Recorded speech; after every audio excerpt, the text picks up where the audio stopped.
E de repente a gente ouviu falar que o Zé Trajano vai sair do Cartão Verde. Como é que foi isso? Que foi ali que eu entendo que ali o programa começou a perder a força. Eu já tinha ESPN, né? Que não era nem ESPN, era TVA Esportes. Como é que você foi parar lá? Por que você foi chamado para ir para lá? Aí é uma questão do seguinte, a TVA Esporte era TV Abril. TV Abril.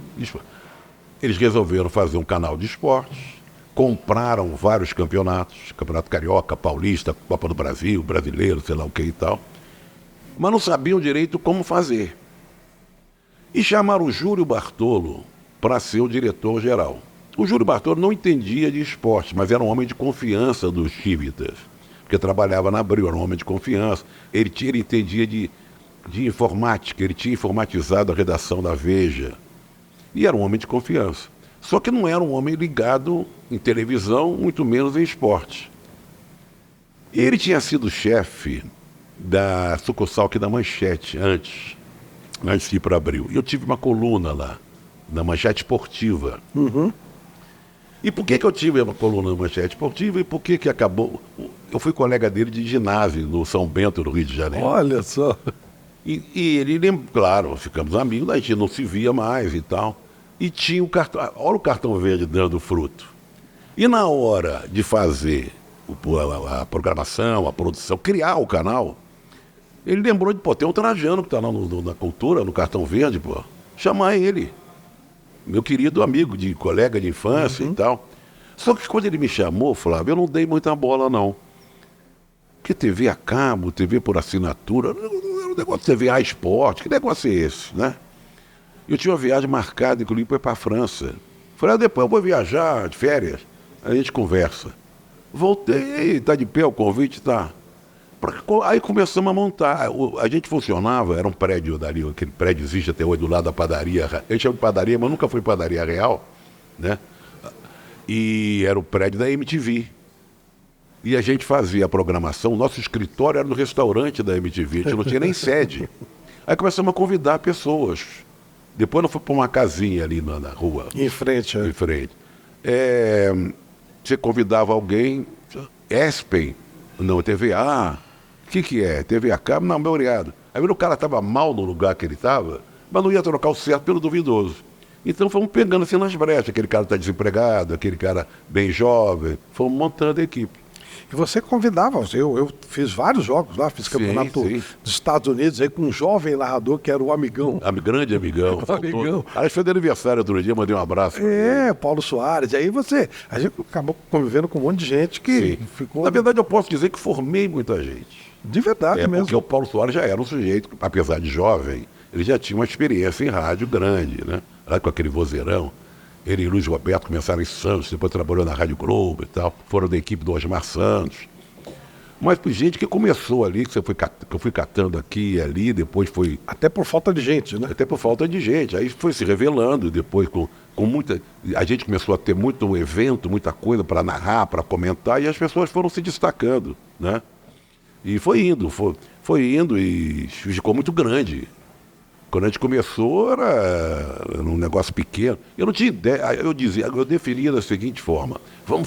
Porque o pessoal tinha medo de fechar. A Abril tentou fazer um canal de notícias que não foi nem pro ar nunca. Gastou uma grana e não conseguiu colocar no ar. Quando da TVA para a ESPN, eles diziam, vamos fazer uma ESPN aqui no Brasil, com o nome de ESPN Brasil, porque os assinantes da TVA estão reclamando porque a gente botava no ar a ESPN americana, com esses eventos que foram comprados. Então o cara estava vendo um jogo de beisebol, de futebol americano, e a gente botava o jogo no meio. Pô, dane-se o cara que está vendo. Só que era pouca gente que via, mas reclamavam. Claro. Então era necessário uma programação, um canal com programação inteira.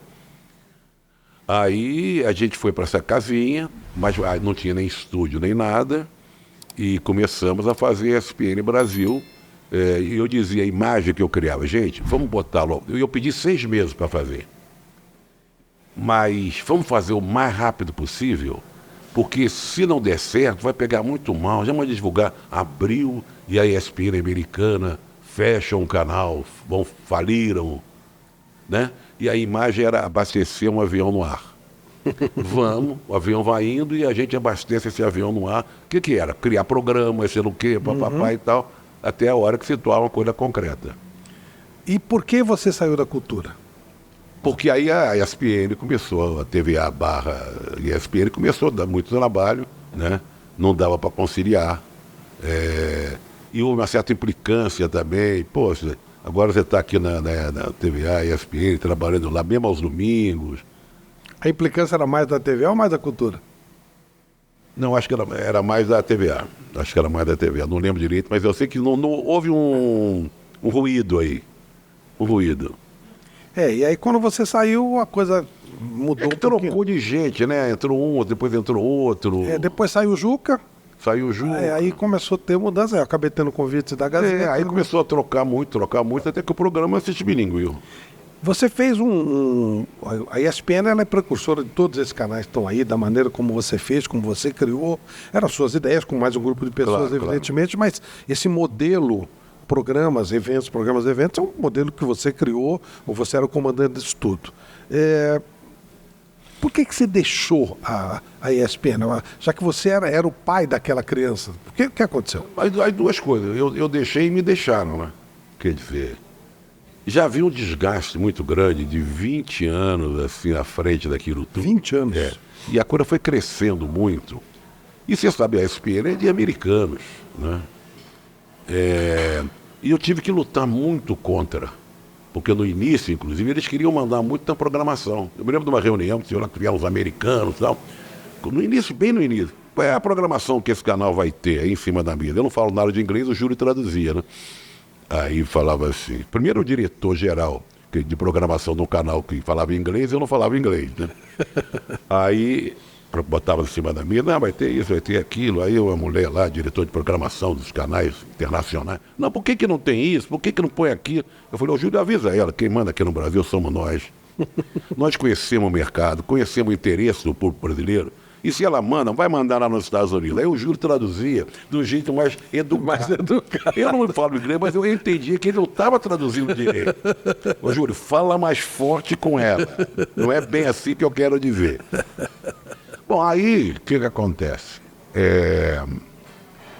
Eu fui indo, fui criando, contratando gente e defendendo a tese que nós tínhamos que ter muitos programas legais, diferentes. Aí criamos o Loucos por Futebol, o Brasil da Copa do Brasil, o Pontapé Inicial, o Histórias do Esporte, Juca Entrevista e uma programação de radicais que se tem hoje. Que tinha jornal diário, tinha o skate, programa de surf, que seria um sucesso hoje, porque o skate e o surf estão na Olimpíada, por exemplo. Né? Sem dúvida. Tinha um núcleo de radicais muito forte. Então nós tínhamos uma programação muito... No início eu fiz programa até de vôlei, programa de tênis, programa de basquete, depois eu fui tirando alguns programas que eu acho que não estavam dando muito certo, dava muito trabalho, vamos privilegiar os outros. Bom, e criei coisas novas, tipo Caravana do Esporte, que aí não era só um programa de televisão, era também uma ideia de levar o esporte para comunidades carentes, que aliava a um programa social a um programa de televisão. Isso me dá muito orgulho. A Ana Moser e a Adriana Saldanha tomaram a frente e saíam pelo Brasil afora, levando professores, ex-atletas e tal, com uma metodologia toda própria, para cidades onde não tinha a prática esportiva desenvolvida ainda. Poucos tinham assim, uma quadra, um espaço esportivo, um terrão e tal. Então era uma programação. E o canal tinha muita personalidade também. E as pessoas foram começar a trabalhar lá, tinham muita garra. Nós íamos para os grandes eventos com menos gente, eu dizia, gente, nós vimos aqui para brincar não. Nós vamos peitar esses caras. Nós vamos ganhar na garra. Aí o pessoal, bora, tinha aquele negócio de vestiário, tipo... E o pessoal ia e fazíamos um trabalho, cobrir a Olimpíada, a Copa do Mundo, era muito bom. Era muito bom. Era um trabalho que a gente se orgulha muito. De vez em quando eu vejo o pessoal falar daquela época, toda vez que eu posto uma coisa relativa a alguém, aniversário do Paulo Soares, por exemplo, ou alguém que trabalhou naquela época, aí vem aqueles comentários, bons eram aqueles tempos, eu não estou falando disso, estou falando do Paulo Soares, mas as pessoas se lembram. Assim como lembram às vezes o Cartão Verde. Do Cartão Verde.